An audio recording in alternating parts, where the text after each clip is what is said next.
ബിസ്മില്ലാഹി അൽഹംദുലില്ലാഹി വസ്സലാത്തു വസ്സലാമു അലാ റസൂലില്ലാഹ് അല്ലാഹുമ്മ സല്ലി അലാ മുഹമ്മദിൻ വഅലാ ആലി മുഹമ്മദ്.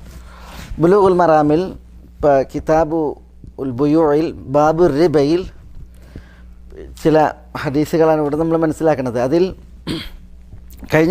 കഴിഞ്ഞ ക്ലാസ്സിൽ നമ്മൾ ഒരാൾ ഒരു ശുപാർശ ഒരാൾക്ക് വേണ്ടി നിർവഹിച്ചു. ആ ശുപാർശ നിർവഹിച്ചതിൻ്റെ പേരിൽ ഒരാൾ എന്ത് ചെയ്തു, അയാൾക്ക് ഒരു ഗിഫ്റ്റ് നൽകിയാൽ ആ ഗിഫ്റ്റ് സ്വീകരിക്കുന്നതിലൂടെ അയാൾ വലിയ ഒരു പലിശയുടെ വകുപ്പാണ് കൊണ്ടെത്തിച്ചിരിക്കുന്നത്. എന്നാണ് ആ പലിശയാണ് വാങ്ങിയത് എന്നർത്ഥം. അതുകൊണ്ട് തന്നെ ശുപാർശക്ക് ഗിഫ്റ്റ് സ്വീകരിക്കുക എന്നുള്ളത് പാടില്ല എന്ന് ഈ ഹദീസിൻ്റെ വെളിച്ചത്തിൽ പണ്ഡിതന്മാർ ഉണർത്തി. ശുപാർശക്ക് ഗിഫ്റ്റ് സ്വീകരിക്കാൻ പാടുള്ളതല്ല. അതേപോലെ ഇനി അടുത്ത ഹദീസ് ഈ ഗിഫ്റ്റ് ശുപാർശക്കുള്ള ഗിഫ്റ്റ് സ്വീകരിക്കുക എന്നുള്ളത് അത് പലിശയാണ്. ഇവിടെ കൈക്കൂലിനെ കുറിച്ച് അതിൽ van Abdullahi bin Amr bin as റളിയല്ലാഹു തആല അൻഹു ഖാൽ ലഅന റസൂലുള്ളാഹി സ്വല്ലല്ലാഹു അലൈഹി വസല്ലം അർറാശി വൽ മുർതശി. ഹദീസ് അബൂദാവൂദും തുർമുദി അല്ലേ റിപ്പോർട്ട് ചെയ്ത്. റവാഹു അബൂദാവൂദ് വ തുർമുദി വസഹഹു. തുർമുദി ഇതിനെ സഹീഹ് എന്ന് വിശേഷിപ്പിച്ചിട്ടുണ്ട്. Abdullahi bin Amr bin Aas റളിയല്ലാഹുവിൻ്റെ ഈ ഹദീസിൽ അദ്ദേഹം പറയുന്നത് ലഅന റസൂലുള്ളാഹി സ്വല്ലല്ലാഹു അലൈഹി വസല്ലം തങ്ങൾ ശപിച്ചിരിക്കുന്നു സല്ലല്ലാഹു അലൈഹി വസല്ലം അർറാശി റാശി എന്ന് പറഞ്ഞാൽ അൽ മുഅ്തി ലിർരിശ്വ കൈക്കൂലി നൽകുന്നവൻ, റാശി കൈക്കൂലി നൽകുന്നവൻ. വൽ മുർതശി കൈക്കൂലി സ്വീകരിക്കുന്നവൻ, അൽ ആഖിദ് ലിർരിശ്വ കൈക്കൂലി കൈപ്പറ്റുന്നവൻ. കൈക്കൂലി കൊള്ളുന്നവനും കൈക്കൂലി കൊടുക്കുന്നവനും. റാശി കൈക്കൂലി കൊടുക്കുന്നവൻ, മുർതശി കൈക്കൂലി കൊള്ളുന്നവൻ. അവരെ അള്ളാഹുവിൻ്റെ റസൂൽ സല്ലല്ലാഹു അലൈഹി വസല്ലം തങ്ങൾ ശപിച്ചിരിക്കുന്നു. ചില ഹദീസുകളിൽ റായിഷിനെ പറഞ്ഞിട്ടുണ്ട്. റാശി മുർതശി റായിഷ് ആരാ ഈ റായിഷ് എന്ന് പറഞ്ഞാൽ ഇടയിൽ വർത്തിക്കുന്നവൻ, കൈക്കൂലി കൊടുക്കുന്നവൻ, കൈക്കൂലി വാങ്ങുന്നവൻ, ഇത് ഇടയിൽ വർക്ക് ചെയ്യുന്നവൻ, ഏജൻറ്റ് കൊണ്ടുപോയി കൊടുക്കുന്നവൻ, സഫീർ. അതാണ് റായിഷും ശപിക്കപ്പെട്ടവനാണ്.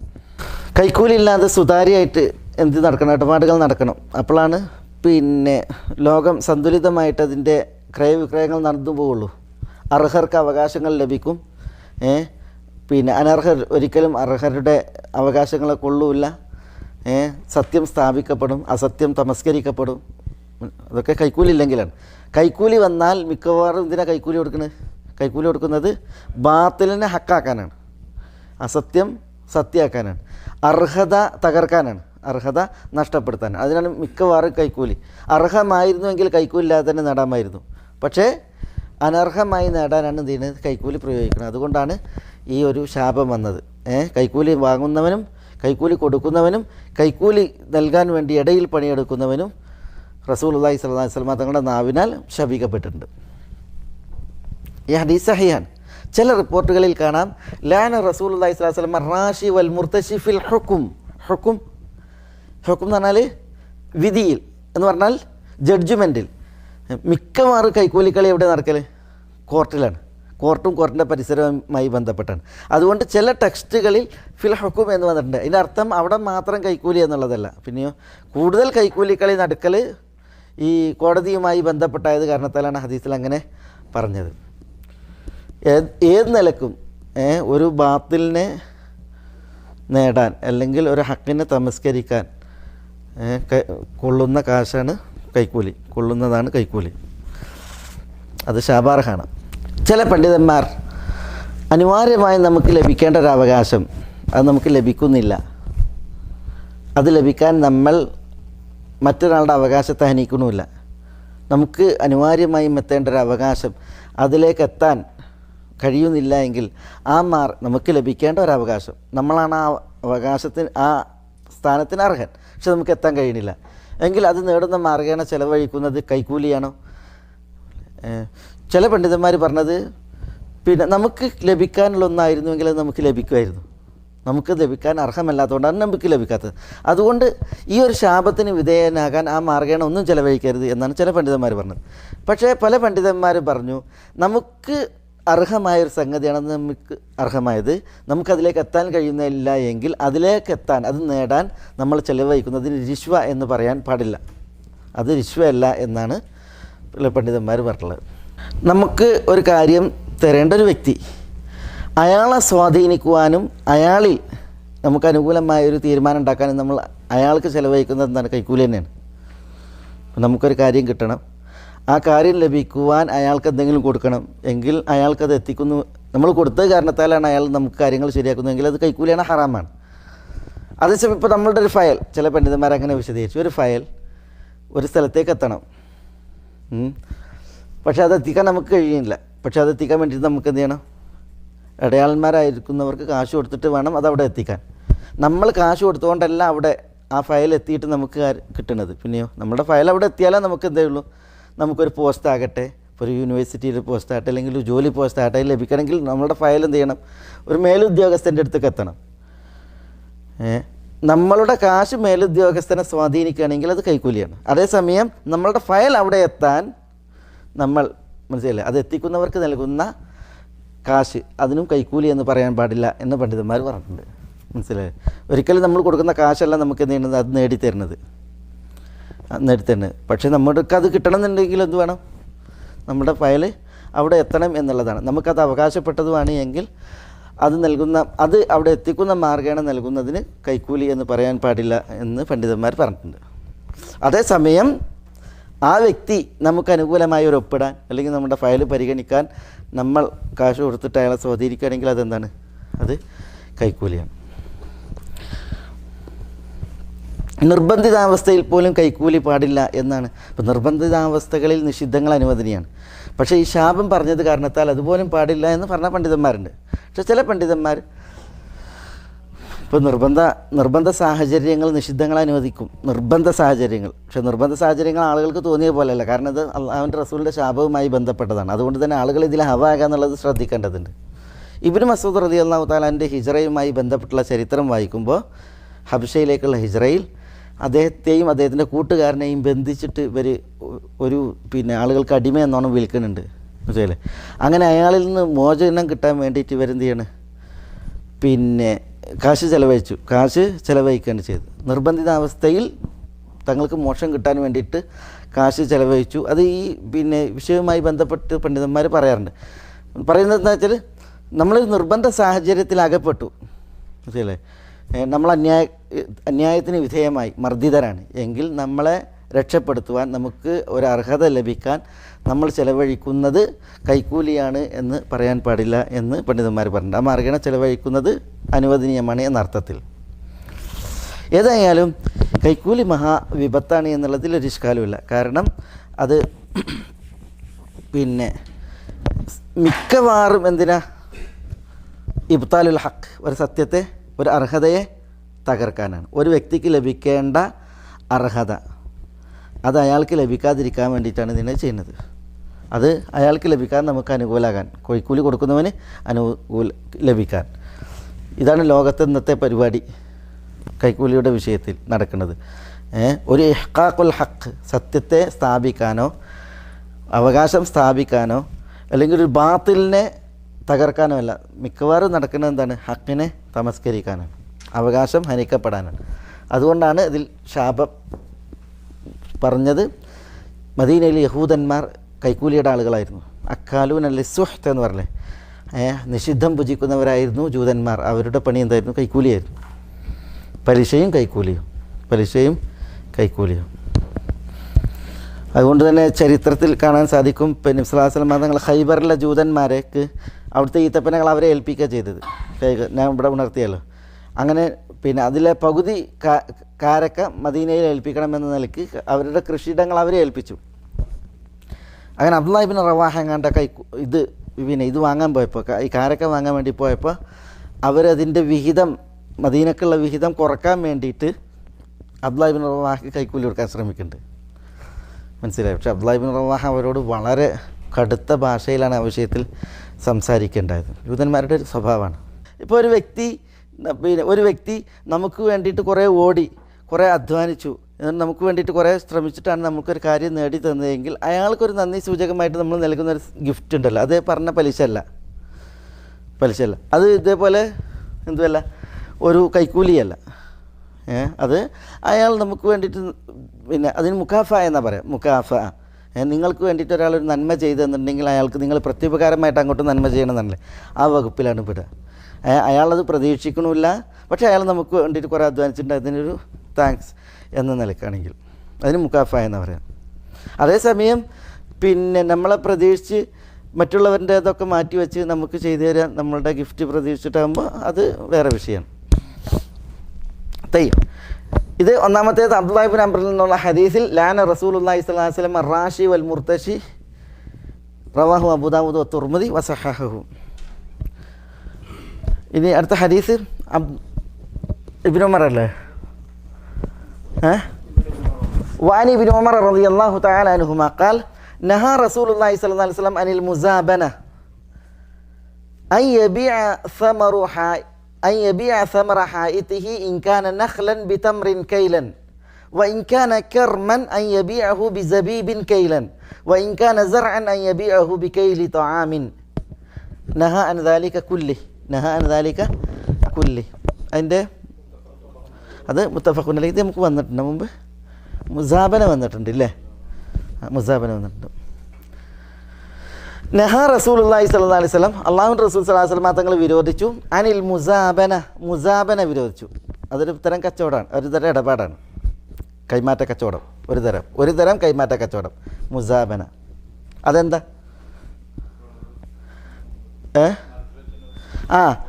പിന്നെ വിള ഇറക്കുന്നതിന് മുമ്പ് എന്ത് ചെയ്യുക, കയ്യിലുള്ള നമ്മുടെ അടുത്തുള്ള പിന്നെ നിലവിലുള്ള കൊയ്തെടുത്ത വിള അതിനെ പിന്നെ വിളയെടുക്കാത്തതുമായിട്ട് എന്ത് ചെയ്യുക, കൈമാറ്റം ചെയ്യുക. മനസ്സിലല്ലേ? അതാണ് ഇവിടെ വിശദീകരിക്കുന്നത്. തയ്യും മുസാബന റസൂല വിരോധിച്ചു. എന്താ മുസാബ? സമറു ഹായിതിഹി, അയാൾ തൻ്റെ തോട്ടത്തിലെ പഴം വിൽക്കലാണ്. ഇൻകാന നഖ്ലൻ, ആ തോട്ടത്തിലുള്ളത് ഈത്തപ്പനയാണ് എങ്കിൽ ബിതംറിൻ, ആ ഈത്തപ്പനയിലുള്ള കാരക്ക വിൽക്കുക.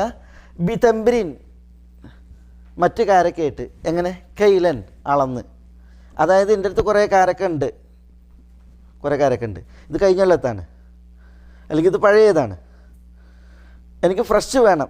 അപ്പോൾ ഒരാളുടെ തോട്ടത്തിൽ എന്തുണ്ട്? കാരക്ക ഉണ്ട്, വിള ഇറക്കാനുള്ളത്. അപ്പോൾ ഇത് അളന്ന് എന്ത് ചെയ്യുക, അളക്കാതെ എന്ത് ചെയ്യുക, മറ്റേതായിട്ട് കൈമാറ്റം ചെയ്യുക. മരത്തുമ്മലുള്ള ഈത്തപ്പനയെ എൻ്റെ കയ്യിലുള്ള ഈത്തപ്പന പഴവുമായിട്ട് എന്ത് ചെയ്യുക, കൈമാറ്റം ചെയ്യുക. പക്ഷേ കയ്യിലുള്ളത് എന്താണ്? അളന്നിട്ടാണ്. മറ്റേത് അളക്കാൻ കഴിയില്ല, കാരണം അത് മരത്തുമ്മലാണ്. അപ്പോൾ ഇതിപ്പോൾ 10 സാ ആണെങ്കിൽ ആ 10 സായ് കാരക്കയെ മരത്തുമ്മേൽ വിളഞ്ഞു നിൽക്കുന്ന കാരക്കയായിട്ട് കൈമാറ്റം ചെയ്യുക. അതിനാണ് എന്ത് പറയുക? മുസാബന എന്ന് പറയുക. അത്തരം ഇടപാട് റസൂലുള്ളാഹി സ്വല്ലല്ലാഹു അലൈഹി വസല്ലം തങ്ങൾ വിരോധിച്ചു. അറബികൾ അങ്ങനെ ചെയ്യായിരുന്നു. അതേപോലെ തന്നെ നമ്മുടെ നാടുകളിൽ നെല്ലും അങ്ങനെ ചെയ്യും. കാരക്ക കുറേ വകുപ്പുകളുണ്ട്, നെല്ല് കുറേ വകുപ്പുള്ളതുപോലെ. അപ്പോൾ പിന്നെ ചില വകുപ്പുകൾ ചിലർക്ക് അത്ര തന്നെ ഇഷ്ടമായിക്കൊള്ളുന്നില്ല. അപ്പോൾ എന്ത് ചെയ്യും, തൻ്റെ കാരക്ക കൊടുത്തിട്ട് ഈ രീതിയിൽ കാരക്ക കൊള്ളുന്ന അവസ്ഥ ഉണ്ട്. അത് കാരക്കയുടെ വിഷയത്തിൽ മാത്രമല്ല കേട്ടോ, അത് ഇവിടെ മൊത്തത്തിലാണ്. മുസാബന യബിഅ സമറു ഹായിതിഹി, തൻ്റെ തോട്ടത്തിലെ പിന്നെ ഫലം വിൽക്കുക. ഇൻകാന നഖ്ലൻ, തോട്ടം ഈത്തപ്പനയുടേതാണ് എങ്കിൽ ബിതംറിൻ കൈലൻ, കാരക്ക കൊണ്ട് അളന്ന് അതിനെ കൈമാറ്റം ചെയ്യുക. വൈൻകാന കർമ്മൻ എന്ന് പറഞ്ഞാൽ മുന്തിരി തോട്ടം, മുന്തിരി തോട്ടമാണ് എങ്കിൽ യബിഅഹു, അതിനെ വിൽക്കുക. ബിസബീബിൻ, ഉണക്ക മുന്തിരിയുമായിട്ട്, കൈലൻ അളന്നുകൊണ്ട്. അതായത് എൻ്റെ അടുത്ത് ഉണക്കമുന്തിരി ഉണ്ട്, അപ്പോൾ ഈ ഉണക്കമുന്തിരി എനിക്ക് വേണ്ടത് ഫ്രഷാണ്. ഫ്രഷ് എവിടെയുള്ളത്? മറ്റവൻ്റെ തോട്ടത്തിലാണ്. അപ്പോൾ ഈ ഉണക്കമുന്തിരി അളന്ന് കൊടുക്കുക, എന്നിട്ട് അയാളുടെ ഫ്രഷ് തോട്ടത്തിലെ മുന്തിരി വാങ്ങുക. അത് കൊയ്തെടുത്തിട്ടുമില്ല, അളന്നിട്ടുമില്ല. മനസ്സിലല്ലേ? ആ രീതിയിൽ. വൈൻകാന സർഅൻ, ഇനി മുന്തിരിയല്ല കാരക്കയല്ല, കൃഷിയാണ്, നെൽകൃഷി, ഗോതമ്പ് കൃഷി, ഇങ്ങനെ യബിഅ, അതിനെ വിൽക്കലാണ്. ബിക്കൈലി തആമിൻ, എന്തുകൊണ്ട്? ഭക്ഷണം അളന്ന് അതുകൊണ്ട്. ഇപ്പോൾ നെൽകൃഷിയാണ്, നമ്മളിത് എന്തുണ്ട്, കൊയ്തെടുത്ത നെല്ലുണ്ട്. അപ്പോൾ ആ നെൽകൃഷിയെ വാങ്ങുക, കൊയ്തെടുത്തത് അളന്ന് നൽകിയിട്ട്. അതന്നെയാണ് മുസാബന എന്ന് പറയാം. നഹ അൻദാലിക കുല്ലി റസൂലുള്ളാഹി സ്വല്ലല്ലാഹു അലൈഹി വസല്ലം തങ്ങൾ ഇതെല്ലാം വിരോധിച്ചു. നഹ അൻദാലിക കുല്ലി റസൂലുള്ളാഹി ഇതെല്ലാം വിരോധിച്ചു. എന്താ വിരോധിക്കാൻ കാരണം? ഇതിലെന്തുണ്ട്? ഒന്നിന് ഇത് ഒരേ വർഗ്ഗമാണ് അല്ലേ, കാരക്കയായിട്ട് കൈമാറ്റം അല്ലേ, മുന്തിരിയും ഉണക്കമുന്തിരിയായിട്ട് കൈമാറ്റം, താമും ഇവിടെ കൃഷി അതും താമാണ് കൈമാറ്റം. അതെന്താ പറഞ്ഞത്? റൊക്കമായിരിക്കണം, കയ്യോട് കൈയായിരിക്കണം, റൊക്കം നൂലളവിലായിരിക്കണം. ഇവിടെ നൂലളവ് കിട്ടണില്ല. കാരണം എന്താ? ഇത് അളന്നാണ് കൊടുക്കുന്നത്, പക്ഷേ അത് അളന്നല്ല മറ്റേത് വാങ്ങണത്. അതുകൊണ്ടാണ് അത് പറഞ്ഞത്. പിന്നെ മാത്രമല്ല ഇതിൽ ചതി നടക്കും. കാരണം അതെത്രയാണെന്ന് അറിയില്ല, അതിൻ്റെ കോലെങ്ങനെയെന്ന് അറിയില്ല. പിന്നെ ഈ കെർമ് ഉണ്ടല്ലോ ഇതൊക്കെ, അതേപോലെ തന്നെ ജബീബ് കുറേ വേണം, ജബീബാകാൻ, ഉണക്കമുന്തിരിയാകാൻ. മനസ്സിലായി? കെർമോ കുറച്ച് മതി. അപ്പോൾ എന്താവില്ല, തുല്യ അളവാവില്ല. ഏതായാലും അതിൽ ചതിപ്രയോഗമുണ്ട്, തുല്യ അളവില്ല. ഇതൊക്കെ കാരണത്താലാണത് വിരോധിക്കേണ്ടായത്. ഇത് ഇമാം ബുഖാരി മുസ്ലിമും അബ്ദുല്ലാഹി ഇബ്നു ഉമർ റളിയല്ലാഹു അൻഹു നിവേദനം ചെയ്യുന്ന ഹദീസാണ്. ഇനി അടുത്ത ഹദീസ് സഅദ് ബിൻ അബി വഖാസ്. وعن سعد بن أبي وقاص رضي الله تعالى عنه قال سمعت رسول الله صلى الله عليه وسلم يسأل عن اشتراء الرطب بالتمر فقال أينقص الرطب إذا يبس قالوا نعم فنهى عن ذلك حديث رواه الخمسة അല്ലേ? طيب അബൂ ദാവൂദ്, തുർമുദി, നസായി, ഇബ്നു മാജ, അഹ്മദ് ഇവർ റിപ്പോർട്ട് ചെയ്തു. വസഹഹു ഇബ്നുൽ മദീനി അലി ഇബ്നുൽ മദീനി ഹദീസിനെ സഹിയാക്കിയിട്ടുണ്ട്. പിന്നെ ഇബ്നു ഹിബ്ബാൻ, ഹാക്കിം എന്നിവരും, തുർമുദിയും. സഅദ് ബിൻ അബി വഖാസ് റളിയല്ലാഹു അൻഹു നിവേദനം, അദ്ദേഹം പറയാണ് സമീഅതു റസൂലുള്ളാഹി സ്വല്ലല്ലാഹു അലൈഹി വസല്ലം യുസ്അൽ റസൂലുള്ളാഹി സ്വല്ലല്ലാഹു അലൈഹി വസല്ലം തങ്ങൾ ചോദിക്കപ്പെടുന്നത് ഞാൻ കേട്ടു. റസൂലുള്ളാഹിനോട് ആരോ വന്നിട്ട് ചോദിക്കുകയാണ്. റസൂലുള്ള ചോദിക്കപ്പെടുന്നത് ഞാൻ കേട്ടു. എന്തിനെക്കുറിച്ച്? അനിഷ്തിറായി റുത്തബ് വാങ്ങുന്നതിനെ തൊട്ട്. റുത്തബ് പറഞ്ഞാൽ പച്ചക്കാരക്ക. ബിത്തംർ ഉണക്കക്കാരക്കയുമായി അല്ലേ, തമ്രുമായി റുത്തബ് കൈമാറ്റം ചെയ്ത് വാങ്ങുന്നത് ചോദിക്കപ്പെടുന്നതായി കേട്ടു എന്നാണ്. അനിഷ്തിറായി റുത്തബ് എന്നാൽ നമുക്കറിയാം, റുത്തബ് കാരക്ക. അത് തമ്രുമായിട്ട്. തമ്ര ഉണക്കക്കാരക്കയാണ്, റുത്തബ് പച്ചക്കാരക്കയാണ്. അപ്പോൾ ഇത് അങ്ങോട്ടും ഇങ്ങോട്ടും കൈമാറ്റം ചെയ്യുന്നതിനെക്കുറിച്ച് ചോദിക്കപ്പെടുന്നത് കേട്ടു. ഫഖാല, അപ്പോൾ റസൂലുള്ളാഹി ചോദിച്ചു, അയൻഖുസു റുത്തബ് ഇദാ യബിസ്, അയൻഖുസു റുത്തബ് കുറയുമോ? ഇദാ യബിസ്, അത് ഉണങ്ങിയാൽ, റുത്തബ് കാരക്ക ഉണങ്ങിയിട്ടുണ്ടെങ്കിൽ അത് ചുരുങ്ങുമോ, കുറവ് വരുമോ എന്നുള്ളതാണ് ചോദ്യം. ഖാലു നഅം, അപ്പോൾ സഹാബികൾ പറഞ്ഞു അതെ. ഫനഹ അൻ ദാലിക, അപ്പോൾ റസൂലുള്ളാഹി അത് വിരോധിച്ചു. അതെന്തുകൊണ്ടാണ് അങ്ങനെ വിരോധിക്കാൻ കാരണം? അത് തുല്യ അളവാവണില്ല എന്നുള്ളത് കൊണ്ടാണ്, ഏറ്റക്കുറച്ചിൽ വരുന്നുണ്ട്, അതുകൊണ്ടാണ്. ഏതായാലും ഹദീസ് അത് റവാഹുൽ ഖംസ. പക്ഷേ ഹദീസിൻ്റെ സനദിലൊരു വിഷയമുണ്ട്, അതുകൊണ്ടാണ് അവിടെ വസഹഹു അലി ഇബ്നുൽ മദീനി വത്തുർമുദി വബ്നു ഹിബ്ബാൻ വൽ ഹാക്കിം, 4 ആളെ തസ്ഹീഹ് കൊടുത്തത്. ഇനി അടുത്ത ഹദീസ്.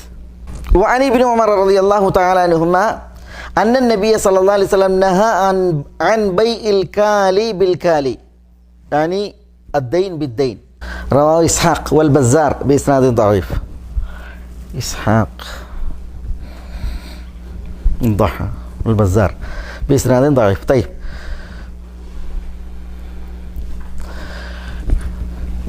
حديث عبد الله بن عمر لنا. നബി സല്ലല്ലാഹു അലൈഹി വസല്ലം തങ്ങൾ വിരോധിച്ചു, നബി സല്ലല്ലാഹു അലൈഹി വസല്ലം നഹ വിരോധിച്ചു, അൻ ബൈഇൽ കാലി ബിൽ കാലി. എന്താണ്? യാനി അദ്ദൈൻ ബിദ്ദൈൻ, കടവുമായിട്ട് കൈമാറ്റം ചെയ്യുക, അതിനെ വിരോധിച്ചു എന്നാണ്. കടവുമായിട്ട് കൈമാറ്റം ചെയ്യുക എന്നാണ്. എന്താ, എങ്ങനെ അതിൻ്റെ രൂപം? ബൈഉൽ കാലി ബിൽ കാലി എന്ന് പറഞ്ഞിട്ടുണ്ടെങ്കിൽ അപ്പം അതിൻ്റെ ഒരു രൂപം, ഞാൻ പിന്നെ അടുത്ത മാസം സാധനം തരാം, നിങ്ങൾ അതിൻ്റെ പിറ്റത്തെ മാസം കാശ് തന്നാൽ മതി, ഇതതിൻ്റെ രൂപമാണ് അല്ലേ. അടുത്ത മാസം ഞാൻ സാധനം തരും, കാശ് അതിൻ്റെ പിറ്റത്തെ മാസം തന്നാൽ മതി എന്ന രീതിയിലുള്ള ഇടപാട്, അതിൻ്റെ ഒരു സൂറത്താണ്. പിന്നെ അതിന് ചില രൂപങ്ങൾ പറയപ്പെട്ടിട്ടുണ്ട്.